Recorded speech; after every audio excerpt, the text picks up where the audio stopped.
The word of the Lord remains forever. This is the word that has been proclaimed to you.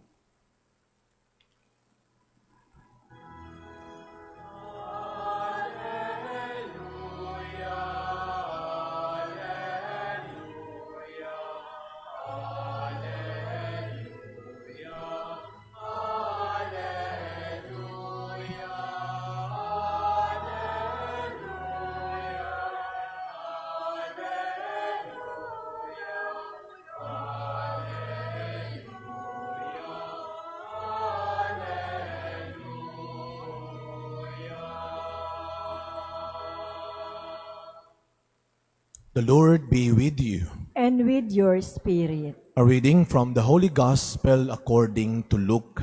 Glory to you, O Lord. The apostles said to the Lord, "Increase our faith." The Lord replied, "If you have faith the size of a mustard seed, you would say to this mulberry tree, 'Be uprooted and planted in the sea,' and it would obey you.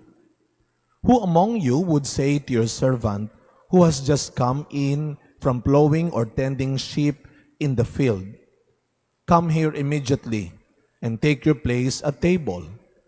Would he not rather say to him, 'Prepare something for me to eat. Put on your apron and wait on me while I eat and drink. You may eat and drink when I am finished'? Is he grateful to that servant because he did what was commanded? So should it be with you.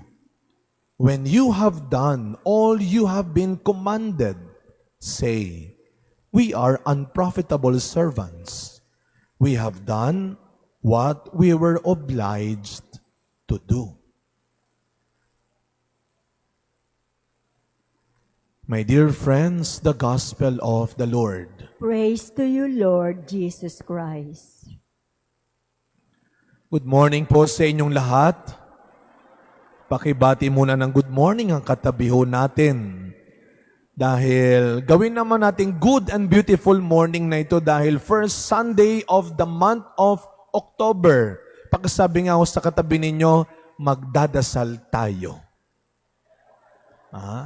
Baka ho nakakalimutan ho natin that this is a community celebration, hindi ito individual celebration. Kaya kapag tayo ay nagsisimba, dapat handa kang bumati sa katabi, handa kang ngumiti man lang sa katabi. Ito ang problema sa atin, ito ang kuminsan pinapansin ng iba nating kapatid sa ibang simbahan, sa ibang pananampalataya. Mukhang hindi nga kayo magkakakilala Pag pumunta ho kayo sa ibang simbahan, bago mag-celebrate sila, meron muna silang conversation, and after the celebration, meron din silang salo-salo, fellowship. And I think that must be done. And our desire. This is a community celebration. At pag sinabi nating celebration, we are not just celebrating, but we are all praying.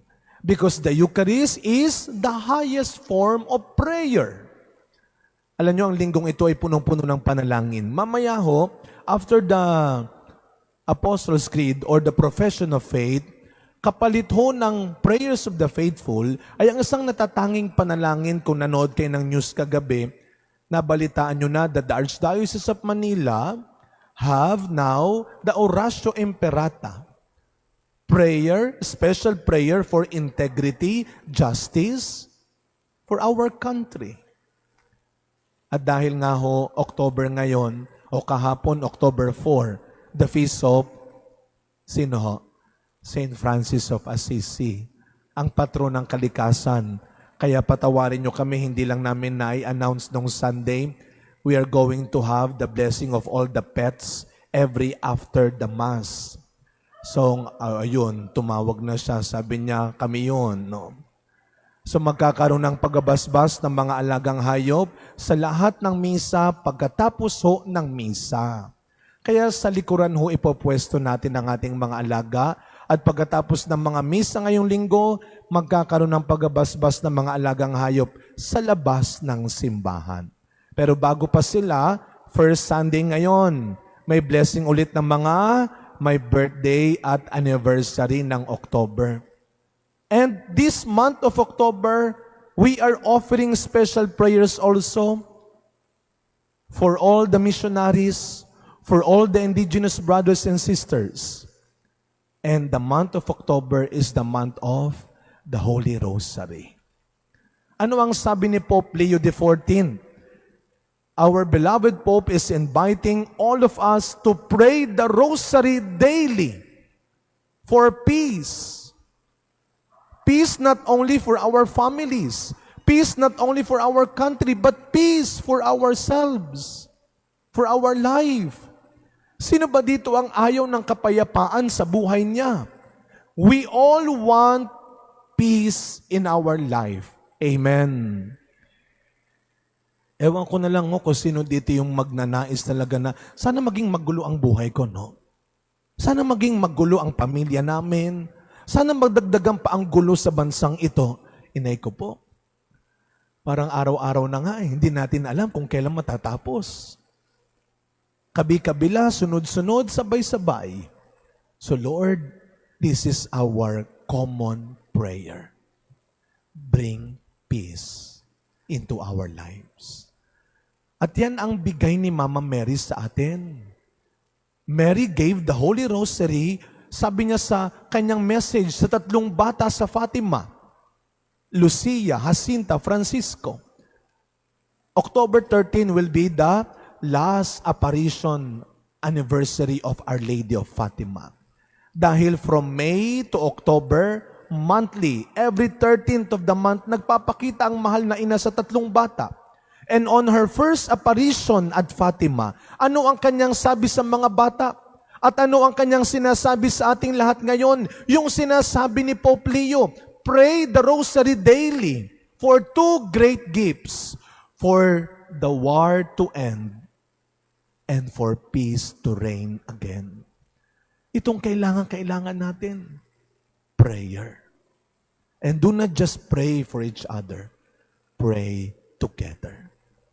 We all need not just a peaceful nation. Hindi lang isang bansang masagana. Ang kailangan natin ay isang pamilya, isang komunidad, isang bayang nagdadasal. Kaya nga ang ganda ho ng ating first reading. You know, the letter of the prophet Habakkuk is indeed a beautiful example of true prayer. There are 2 parts of prayer na makikita natin sa first reading ngayon. The first part of the prayer is a man believing in God. Nagdadasal ang tao.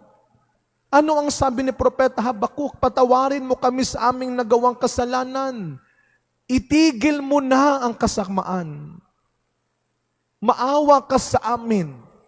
So yung first part ng first reading ay isang panalangin ng taong nananalig.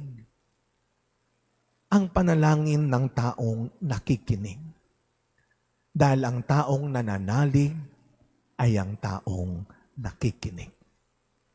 There is no faith without listening.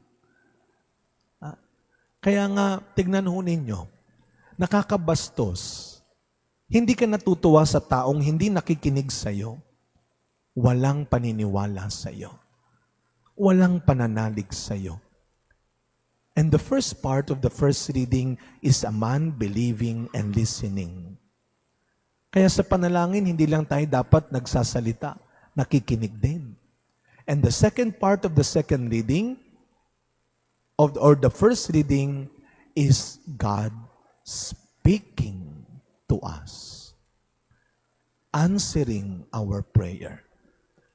Nakinig ang Diyos sa panalangin ng tao at sumagot ang Diyos. Ito ang magandang paalala sa atin. Huwag tayong mawawala ng pag-asa. May Diyos na nakikinig. At ano ang sabi ng Panginoon? Isang araw, ibababa ko ang katarungan at hustisya. Huwag nating antayin na ubabot tayo sa puntong kaparusahan ang kapalit ng pinipili natin. Kaya, ano ang hinihingin natin? Sa panalangin, anong mapapalaan natin? No, everything is grace. And ano ang sinasabi ng gospel natin ngayon? Anong hinihingi ng mga alagad kapag sila'y nagdadasal? Kapag tayo nananalangin, anong hinihingin natin? Magandang tanong ito, anong laman lagi ng dasal mo? At sa puntong ito ng buhay mo, anong laman ng dasal mo? Pagpunta mo dito sa simbahan na ito, anong hinahanda mong hihingin sa Diyos? Pambayad sa maraming gastusin. Pambayad sa maraming utang.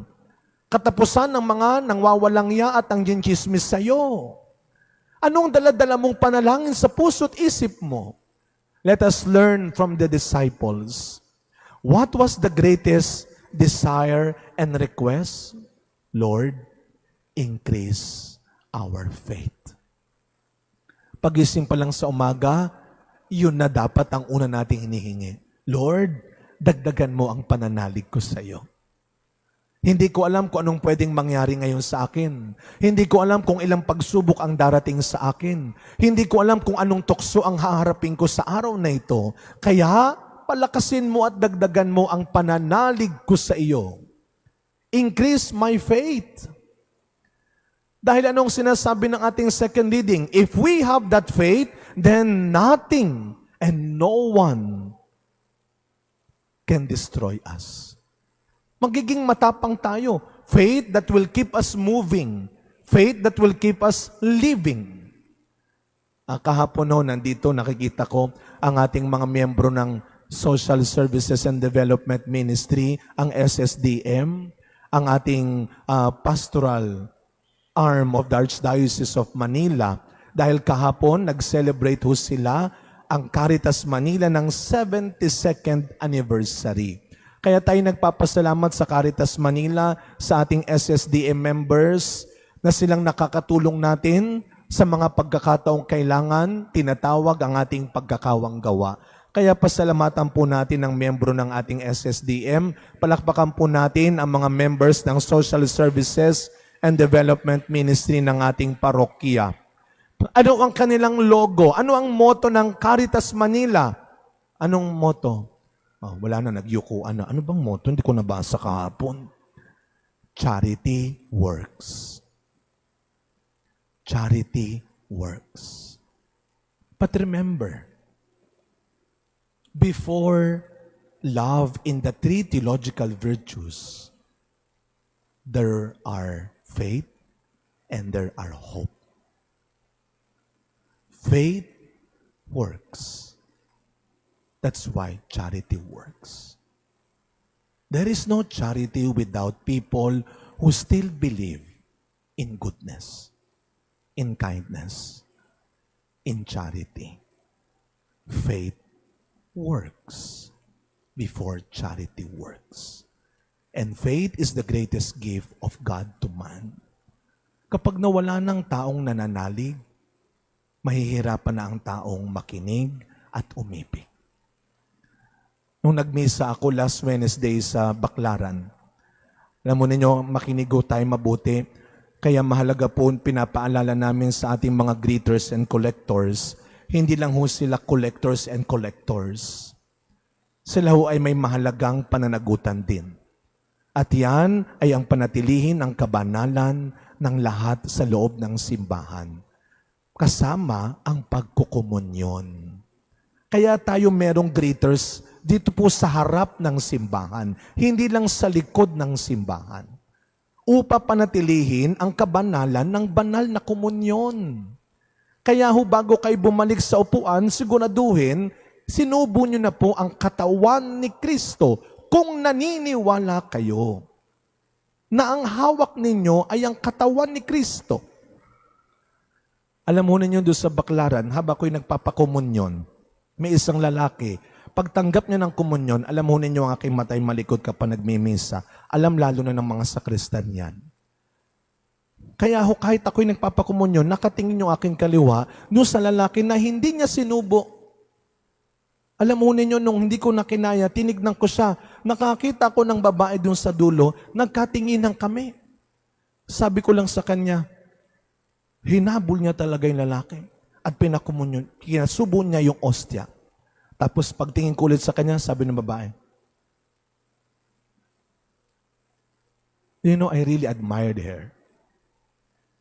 Because there was true faith in her. Naniwala, nanalig siya na ang tinanggap natin ay ang Panginoon sa Eucharistia. There is no charity without faith. As we continue this celebration, my dear friends, ito siguro ang kailangan ng mundo ngayon. Pananalig. For us to believe that justice can still reign. That compassion, that mercy, honesty are still needed. At huwag tayo mawawala ng pag-asa. Kung saan may mga taong nagdadasal ng sama-sama, hindi imposibleng magsimula muli ang katarungan, pag-ibig, at kapayapaan sa buhay ng bawat isa. Faith works. Amen.